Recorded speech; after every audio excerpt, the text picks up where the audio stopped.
La gran pregunta, ¿cómo sancionar a un gigante? Hola a todos, soy Alejandro Rivera y hoy vamos a platicar de algo complicado, espinoso y la verdad un poco incómodo. ¿Cómo le hacemos para sancionar a los Estados Unidos por meterse en otros países?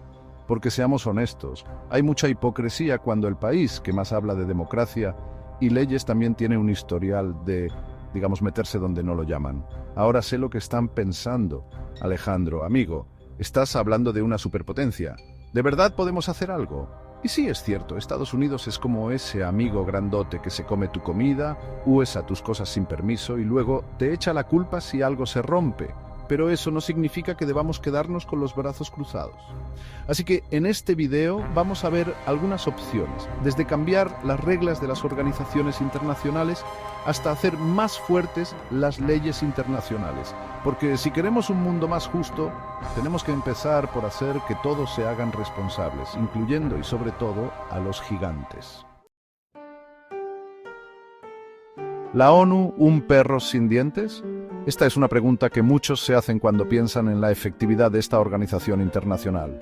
Primero, hablemos del elefante, o mejor dicho, del águila en la sala, el Consejo de Seguridad de la ONU. Este órgano es crucial para mantener la paz y la seguridad en el mundo. En teoría, este grupo tiene el poder de castigar a cualquier país que no siga las leyes internacionales. Suena bien, ¿verdad? Pero la realidad es un poco más complicada. Bueno, hay un pequeño problema: el poder de veto. Este poder puede paralizar cualquier acción significativa. Estados Unidos, junto con otros 4 países, pueden bloquear cualquier decisión que no les guste. Esto significa que aunque la mayoría esté de acuerdo, una sola nación puede detener todo. Es como si en un juicio el acusado pudiera decir no y ya, se acabó. No hay consecuencias, no hay justicia. Imagínense un juicio donde el acusado, digamos un mapache que siempre roba comida de la basura, también es el juez. No es un sistema que dé mucha confianza, ¿no? Este es el dilema que enfrenta la ONU. Cambiar el Consejo de Seguridad no va a ser fácil. Requiere consenso y voluntad política, algo que no siempre está presente. Es como enseñarle a un burro a jugar ajedrez. Se puede en teoría, pero te va a dar más dolores de cabeza que otra cosa. La complejidad del sistema y los intereses en juego lo hacen casi imposible. Pero si queremos que la ONU sea un juez justo en el mundo, tenemos que arreglar este problema de poder. La justicia global depende de ello. Algunos dicen que hay que meter a más países al Consejo, mientras que otros dicen que hay que limitar o hasta quitar el poder de veto. Ambas opciones tienen sus pros y contras. Claro, es difícil que Estados Unidos deje su privilegio así nada más, pero si muchos países insisten, con el tiempo tal vez cambien las cosas. La presión internacional puede hacer maravillas. Piensen en una dieta: una hamburguesa de vez en cuando no te mata, pero si siempre comes comida chatarra, te va a hacer daño. Lo mismo pasa con el abuso del poder de veto. Igual, si Estados Unidos no hace caso a las reglas internacionales, va a haber consecuencias. La comunidad internacional no puede ignorar esto para siempre. La pregunta es, ¿cuánto tiempo más va a dejar la comunidad internacional que este mapache siga robando de la basura? La respuesta determinará el futuro de la ONU y su capacidad para ser un verdadero guardián de la paz. La Corte Penal Internacional, justicia selectiva. Ahora vamos con la Corte Penal Internacional, CPI, un tribunal que se supone que juzga a personas por crímenes de guerra, crímenes contra la humanidad y genocidio. Este tribunal fue creado con la esperanza de que ningún criminal, sin importar su poder o posición, pudiera escapar de la justicia. En un mundo ideal, la CPI sería donde se juzga a los líderes por lo que hacen, sin importar qué tan poderosos sean. Sería un lugar donde la justicia prevalece sobre la política y el poder. Pero aquí está el detalle. Estados Unidos no acepta la autoridad de la CPI. A pesar de ser una de las naciones más influyentes del mundo, se niega a someterse a este tribunal internacional. De hecho, el gobierno de Bush hasta aprobó una ley que permite invadir los Países Bajos, donde está la CPI, si detienen a algún estadounidense. Esta ley, conocida como la Ley de Protección de los Miembros del Servicio Americano, muestra hasta qué punto Estados Unidos está dispuesto a ir para proteger a sus ciudadanos de la CPI. Es como si estuvieras jugando un juego de mesa y un jugador dice que ya no le gustan las reglas y que va a tirar el tablero si pierde. Esta actitud socava la integridad del juego y en este caso del sistema de justicia internacional. No se vale, ¿verdad? Esta falta de cooperación crea un precedente peligroso y envía un mensaje de que algunos están por encima de la ley.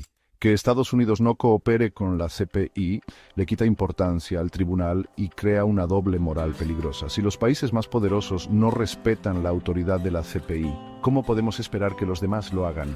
Mientras que a los líderes de países pequeños los juzgan, los de las superpotencias parecen intocables. Esto no solo es injusto, sino que también debilita la credibilidad de la CPI.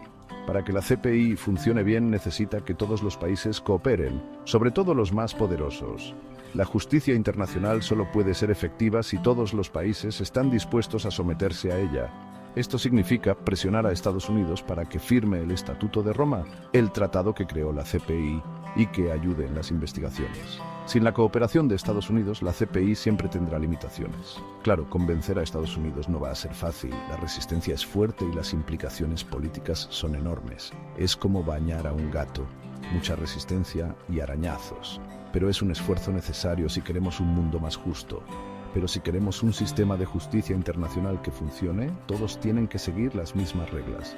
Solo así podremos asegurar que la justicia no sea selectiva, sino verdaderamente universal. Capítulo 3. Sanciones económicas. ¿Un arma de doble filo? Otra herramienta que tenemos son las sanciones económicas. Estas pueden ser desde limitar el comercio hasta congelar dinero y pueden afectar mucho la economía de un país. Pero aquí está el problema. Las sanciones económicas a menudo afectan más a la gente común que a los líderes que se supone que deben ser castigados. Es como apagar un incendio con gasolina. Podrías apagar las llamas, pero también causarás mucho daño. Además, en un mundo globalizado, las sanciones económicas no funcionan bien si no todos los países cooperan. Algunos países podrían querer sancionar a Estados Unidos, pero otros, sobre todo los que tienen negocios con ellos, tal vez no quieran. Entonces, ¿cómo usamos las sanciones económicas bien y sin hacerle daño a la gente inocente? Primero, hay que asegurarse de que las sanciones afecten a los responsables de violar las leyes, no a la gente común. Segundo, necesitamos que muchos países se unan para que las sanciones funcionen mejor. Y tercero, hay que estar preparados para algo a largo plazo. Las sanciones económicas no son una solución rápida, pero pueden ser una herramienta poderosa para el cambio si se usan con estrategia y responsabilidad. Capítulo 4. Aislamiento diplomático. ¿Dejar al gigante hablando solo? ¿Y si aislamos a Estados Unidos? ¿Funcionaría eso? Bueno, en teoría, aislar a Estados Unidos en el mundo podría presionarlo para que cambie. Imagínense a Estados Unidos como ese amigo que siempre llega tarde, se olvida de tu cumpleaños y solo habla de sí mismo. Dejarías de invitarlo a salir, ¿no? El problema es que Estados Unidos es como ese amigo, pero con muchos contactos y favores que le deben. Aislarlo diplomáticamente necesitaría que muchos países se unieran y dijeran, ya basta. Tendrían que dejar fuera a Estados Unidos de acuerdos internacionales, no ir a reuniones con ellos y criticar públicamente lo que hacen. Aislar completamente a Estados Unidos es difícil, pero si hay más presión diplomática y críticas internacionales, podría haber un cambio. Es como la diferencia entre susurrar una queja y gritarla. Una la pueden ignorar, pero la otra seguro que la escuchan. Capítulo 5. Fortalecer el derecho internacional. Atar las manos del gigante. Finalmente llegamos a la raíz del problema. Hay que hacer más fuertes las leyes internacionales. Sin leyes robustas, las naciones poderosas seguirán actuando sin consecuencias. El sistema actual depende mucho de que los países quieran cooperar. Y como hemos visto, eso no siempre pasa, sobre todo con las superpotencias como Estados Unidos. Estas naciones a menudo actúan según sus propios intereses, ignorando las normas internacionales. Necesitamos leyes internacionales más sólidas y que se tengan que cumplir, leyes que no sean meras sugerencias, sino mandatos claros y obligatorios, que digan claramente qué pasa si alguien interviene en otro país ilegalmente, estableciendo sanciones y consecuencias específicas, y que tengan maneras de hacer que se cumplan. Sin mecanismos de cumplimiento, las leyes son inútiles. Es como la diferencia entre una sugerencia y una ley de verdad. Una sugerencia puede ser ignorada, pero una ley debe ser obedecida. Esto significa fortalecer las instituciones internacionales que ya existen, instituciones que tienen la autoridad y la capacidad de hacer cumplir las leyes, como la ONU y la CPI, que juegan roles cruciales en la gobernanza global y crear nuevas si se necesitan. Nuevas instituciones pueden llenar vacíos y abordar problemas emergentes. También significa que la gente y las organizaciones civiles participen más, ya que su presión puede ser un catalizador para el cambio, para que los países se hagan responsables. La participación ciudadana es esencial para la transparencia y la rendición de cuentas. Claro, crear un sistema así toma tiempo, esfuerzo, y que los políticos se comprometan. No es una tarea fácil, pero es necesaria. Pero si queremos que los gigantes dejen de pisotear a los demás, este es el camino. Debemos trabajar juntos para crear un mundo más justo. En resumen, cómo sancionar a Estados Unidos por sus intervenciones es complicado, no hay respuestas fáciles y cada paso debe ser cuidadosamente considerado, y cualquier solución necesita que todos los países se esfuercen. La cooperación global es clave para el éxito, pero algo es seguro, no podemos quedarnos sin hacer nada mientras se violan los derechos y la soberanía de las naciones. La inacción no es una opción. Tenemos que buscar maneras de que todos los países, grandes o pequeños, se hagan responsables de sus acciones. Solo así podremos asegurar un futuro más equitativo y pacífico para todos.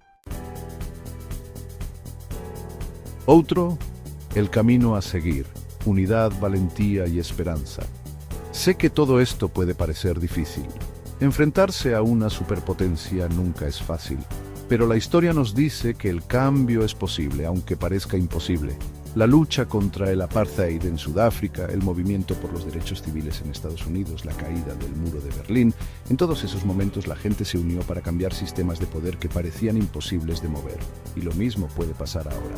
Si trabajamos juntos, con valentía y con ganas, podemos crear un mundo donde las leyes internacionales no sean solo una sugerencia, sino algo que todos tengan que cumplir.